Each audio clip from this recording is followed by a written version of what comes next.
àríwí ni àríkà o àríkà ni bàbá ìrègùn láìpẹ́ yìí náà ni Portable wèrè olórin ìdààmú àdúgbò jáde o níṣe ni ó kẹnu sí gómìnà ìpínlẹ̀ Ògùn Dàpọ̀ Abíọ́dún nítorí títì àdúgbò ẹ̀ tí kò dáa rárá ni o níbẹ̀ náà ni mọ́tò ẹ̀ rì sí bẹ́ẹ̀ ló pe gómìnà yìí lórúkọ tó sì sáré ránṣẹ́ sí sẹ́nitọ́ Ọlámilékan Yáyì pé kó wá ṣe é o tí Dàpọ̀ Abíọ́dún bá kọ̀ tí kò dá wọn lóhùn etí tó bá gbà lọ ó yẹ kó gbá bọ̀ wọ́n ní Dàpọ̀ Abíọ́dún kò dànù o níṣe ni gómìnà yìí gbé àwọn èèyàn agbègbè tí Portable ń gbé débẹ̀ ó sì ti múnú wọn dùn dáadáa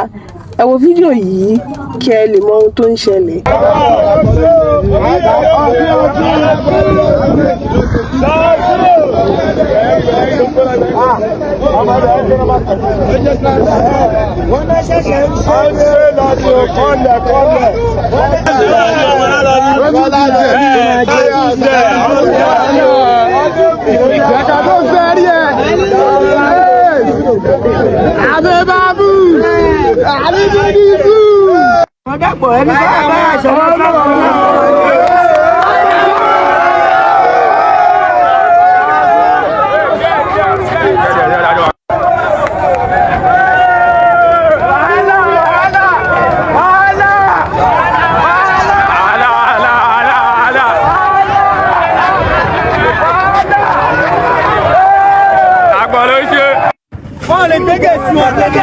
Dàpọ̀ ló ṣe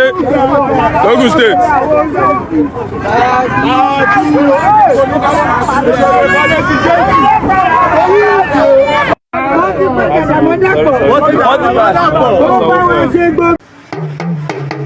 Alore TV Alore TV nílé nílé òkúre ẹ máa wò ó ètò tó kọ́ni lọ́gbọ́n ètò tó